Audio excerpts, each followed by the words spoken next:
İnsanın zoruna gidiyor açıklama zorunda kalmak. Ama değil ya, şu anda hiç değil. Benim hoşuma giden bir şey yaptığım zaman hani herkesin bir hobisi var. Herkes bir şey yapmaktan keyif alır. Kimisi maç izler. Kimisi yani futbol oynar, basketbol oynar. Bundan zevk alır. Ya benim zevkim bu. Yani buna kimin oyuncak dediği ya da kimin oynuyorsun dediğinin bir önemi yok.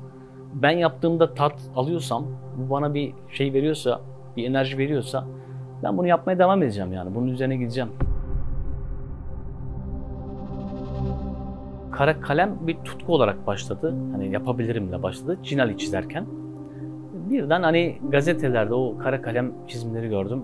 Aynısını ben de yapabilir miyim diye denemeye başladım. Ki kimsenin umudu yoktu. Ama ben niyetliydim yani bunu yapmaya. Başardım. Hocalarım artık bana fotoğraflarını falan veriyorlardı çiz diye. Orta 2 ya da orta 3'e gidiyordum. İyi resim çiziyordum. Daha sonra bu işin bir sanat okulunun olduğunu fark ettim. Güzel sanatlar diye. Oraya hazırlanmaya başladım. Akdeniz Üniversitesi'nde okudum. İç mimarlık. Orada 3 boyutlu çizim ve 3 boyutlu düşünme yeteneği kazandık. Oradan sonra maket. İşte o sıralar o 2016-2017 yıllarında diorama diye bir şey olduğunu fark ettim. İnternette böyle bir şey keşfettim. Arkadaşlarla birlikte oturup neler yapabileceğimizi konuştuk. Hangi tekniklerle, hangi aletlerle, elimizde olan aletlerle atık malzemelerden bir şeyler yapıyorduk. Mesela kola şişesini alıyorduk. Ben bir deniz feneri yapacağım zaman kola şişesinin üstünü kesiyordum. Onu bir deniz fenerine dönüştürüyordum. Zamanımızda imkanlar buna el veriyordu. Böyle yapıyorduk. Daha sonra geliştirdikçe, yani bu işin içine iyice girdikçe daha ileriye götürme maksadıyla farklı malzemeler denemek istedim. Polimer kille tanıştım. Strafor'la tanıştım. Ki Strafor benim için büyük bir milattır. Şu anda bütün yaptığım işlerin tamamını neredeyse Strafor'la yapıyorum. Polimer kil, normal kilden çok farklı. Onu şekillendirmeyi öğrendim. Onu pişirmeyi öğrendim. Benim ilk epoksiye başladığım yıllarda, epoksi Türkiye'de hiç yok. Ama ben istiyorum, hani epoksi öğrenmek istiyorum. İnternette sadece YouTube'da kaynaklar vardı. YouTube'daki kaynaklarda tamamını anlatmıyordu. Yani döküyoruz ve oluyor bitiyor diyorlardı. Döküyordum, olup bitmiyordu, yanıyordu. Bunun farklı bir tekniği olması lazım diye araştırmaya başlarken yani çok fazla, binlerce video izlemişimdir. Ve sonra onun gramajla döküldüğünü, yani hassas tartıyla gramajla döküldüğünü, 1 santim 1 santim döküldüğünü falan keşfedince artık bir şeyler olmaya başladı. Epoksiyle bir şeyler yapabiliyordum ama hani tek başına bir şey olmuyordu. Diorama yapmam lazımdı. Türkiye'de bunun bir örneği yoktu. Yurt dışından örneklere bakarak boza yapa bir şeyler olmaya başladı. İlk zamanlarda atık malzemeleri kullanıyordum. Yani çerçöp kullanıyordum, toprak kullanıyordum. Şimdi hala toprak ve çerçöp kullanıyorum ama atık malzemeler değil. Şimdi 3 boyut yazıcıyla biraz daha gerçekçi, daha böyle realist dioramalar çıkarmak için 3 boyut yazıcıdan faydalanıyorum. Ya da polimer kille 3 boyut yazıcının da yetişemeyeceği yerlerde kendi hayal gücümle polimer kili kullanıyorum. Onunla modelleme yapıyorum. Mesela bir yaratık yapmam lazım. Hiç görülmemiş, yapılmamış bir şey. Onu tasarlayıp modelliyorum. Yakın çevremde bu işe biz sanat gözüyle bakmıyor kimse. Oynama, hani çocuk oyunu falan gibi bakıyorlar ama ki değil ya, dünyada da değil. Çünkü bu iş, diorama dediğimiz şey bu kadar basit bir şey değil. Hani bir insanın 3 boyutlu düşünebilmesi çok farklı bir olgu. Yani bunu aslında bizim yaşımızda değil de çocuk yaşlarda alındığında 3 boyutlu beceri çok daha faydalı olacaktır. Yani hem çocuklara çok daha faydalı olacaktır 3 boyutlu düşünme, hem de gelişim açısından yani insanların sanata bakışı değişecektir. Bence diorama yani benim hayal gücüm. Yani benim hayal gücümün gerçeğe dönüşme çabası. Çünkü zaten yeteri kadar gerçek var. Bu benim hayal dünyamın gerçekliği. Yani bir fotoğraf karesi falan değil. Yani benim kafamda yaşanan şeylerin 3 boyutlu olarak dönüşmüş hali. O yüzden hani illa ki benim tasarladığım şeylerde yaşanmışlık değil, yaşanmamış bilim kurgu olan şeyler de var. Hani hayatımızda belki bir kere bile göremeyeceğimiz şeyler var, anlar var. Yani onları resmetmeyi, hatta onları 3 boyutlu dönüştürmeyi, hayal dünyamı 3 boyuta aktarma çabası bendeki. Tutkuyla yaptığım bir hobim. Üstünden para kazanmıyorum. Bu noktada bir gelirim yok. Hani planladığım bir gelir de yok. Çünkü hani şu an yaptığım bir iş var. Farklı bir iş yapıyorum. Hobi olarak da boş zamanlarımda diyorama yapıyorum. Yani dioramayı satmayı düşünmüyorum ama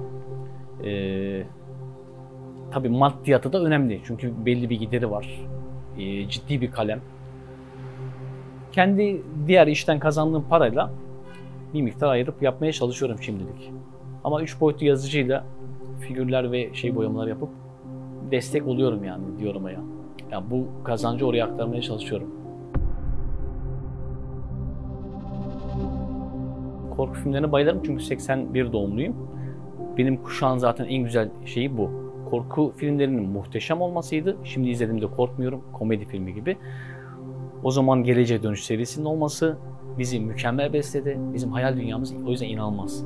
Şu an çocukların elinde çok fazla kaynak var. Yani her şeye, yani geleceğe de gidebiliyorlar, geçmişe de gidebiliyorlar. Bizde öyle bir seçenek yoktu. Bizde bir film çıkıyordu. O bizi geleceğe götürüyordu, geçmişe götürüyordu. O yüzden çok fazla hayal kuramıyorduk. Bizim hayal dünyamız bu yüzden gelişmiş. Biz kendimiz kuruluyorduk artık o filmleri. Öyle filmler çıkmıyordu. Şu an o kadar fantastik filmler var ki yani boca olmuş durumda ya insanların kafası. Çocuklar da artık değil. Niye inanacaklarını şaşırmışlar. Artık gerçek dünyanın dışında yaşıyorlar zaten. Hani o dünya onlar için gerçek, hani sanal dünya gerçek. Bizim gerçekte bulunduğumuz dünya onlar için sahte gibi bir şey. Çünkü kulaklığını takıyor, alıyor ekranı karşısına, orada yaşıyor. Biz öyle değildik ya. Biz dışarısı yani sokak çocuğuyduk. Her türlü oyun oynardık. Eve geldiğimizde sinema kuşağı başlardı pazar günleri. Ve onu izlediğimizde mutlu olurduk yani. Bizi bir yere götürürdü. Ya Terminator olurduk ya işte Freddy gelirdi. O gün uyuyamazdık. Ya da işte Geleceğe Dönüş serisinde geleceğe gider hayal kurardık aslında. Geleceğe gitmiş olsak ya da geçmişe gitmiş olsak ne yapardık diye. Bu dioramalarda yapma sebebim bu zaten. Çünkü çocukluğumda yapamadığım şeylerdi. Çocukluğumda isteyip de alamadığım şeylerdi. Şu an fazlasını veriyorlar ama bence tatmin etmiyor ya. O tadı vermiyor. Çünkü tadında verilmesi lazım. Haftada bir gün izlerdik ve o bize tat verirdi. Sinema gecesi. Yani o bir kanalın sinema gecesi vardı ve oturduk Parlament Sinema Gecesi diye izlerdik. Ve o haftayı beklerdik. Şimdi ertesi gün yayınlanacak bir YouTube videosu neymiş diye açıp bakmıyoruz. Yani bu artık insanlar bir hafta bile sabredemiyor. Bir gün sabredemiyorlar.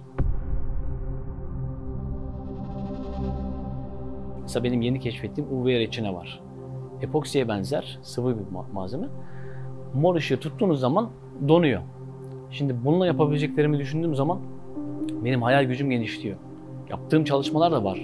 Mesela havada duran taş yaptım. Zincirlerle. Zincire ben UV reçine sürdüm. Bunun başka türlü havada durma şansı yok. Hangi malzemeyle neyi kullanacağımızı şu an yeni öğreniyoruz. O da zaten yaptığımız zaman öğreniyoruz. Ben mesela bir şey yaptığım zaman bana soruyorlar. Diyor ki burada ne kullandın? O işe yarıyor muydu? Bu işe yarıyor muydu? Yavaş yavaş böyle. Aslında bunu yapmak, bilgilendirmek de gerekiyor ama çok fazla fırsat bulamıyoruz. Hani çok fazla bir araya gelemiyoruz. Özellikle dioramacılar olarak biz hiçbir araya gelemiyoruz. Tanımıyoruz. Böyle bir etkinliklerimiz yok. Hani şiir etkinlikleri yapılabilir, gidebiliriz, konuşabiliriz. İnsanlara derdimizi anlatabiliriz. Yaptığımız çalışmaları, yapacaklarımızı paylaşabiliriz ama böyle bir imkanımız yok maalesef. Ne haberleşebildik, ne yaptığımız çalışmaları anlatabildik. Çünkü herkes ekmeğinde satıyor, yapıyor, bir şeyler yapıyor ama yapamıyoruz. Bilgi alışverişinden korkuyoruz. Her sanatçının bir renk paleti vardır. Kimisi çok canlı renkler kullanır, kimisi soft renkler kullanır. Aynı dioramayı yapsak da farklı sonuçlar çıkar ortaya. Yani bu insanın içinde yani sizinle ilgili bir şey. Yani benim kattığım duygu. Yoksa herkes resim çiziyor, herkes kara kalem yapıyor. Yani o sanatı icra edenin dokunuşu bence. Hedefimde yok zaten hani Bir yaptım oldu bitti yok. Daha üzerine ne koyabilirim? Daha iyisini nasıl yapabilirim? Hep bütün yaptığım diyaloglar budur. Ama şu bir diyalogaya başlarım, bitiririm. Asla bir daha dokunmam. Ne yaparım ne bozarım. Hatalı gördüğüm şeyde asla dokunmam. Çünkü o benim hatam o zamanki tekniğimle, o zamanki bilgi tecrübemle olan şeydir. Geriye dönüp baktığımda evet ben bu aşamadan bu aşamaya gelmişim diyebilmeliyim. Yani bu yüzden kesinlikle dokunmuyorum. Ölçek hatası olan diyaloglarım var. Onlara kesinlikle hani müdahalede bulunmuyorum. Tekrardan hani daha iyisini yapabilirsem yenisini yapıyorum.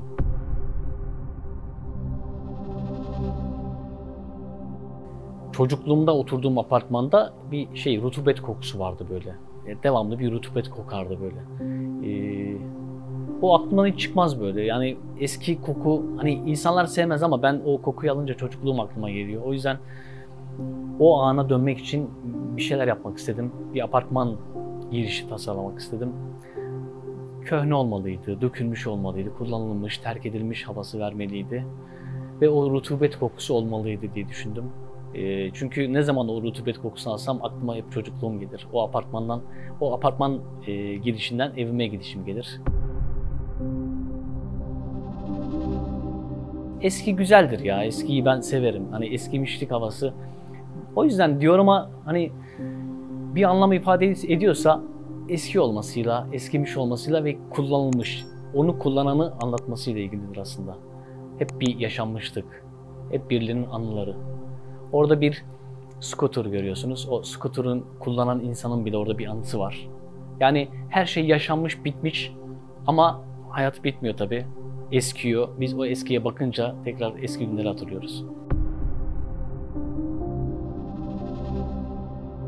Herkes bir şeye başladığında büyük hedeflerle çıkar.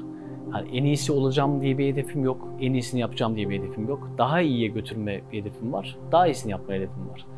Ama hani diyalomayı geliştirmek adına elimden ne geliyorsa, müze ise müze, sergi ise sergi, bir şekilde ben de dokunmak istiyorum. Yani en azından ülkem için bu sanat adına yapılacak ne varsa elimden gelen en iyisini yapmak isterim.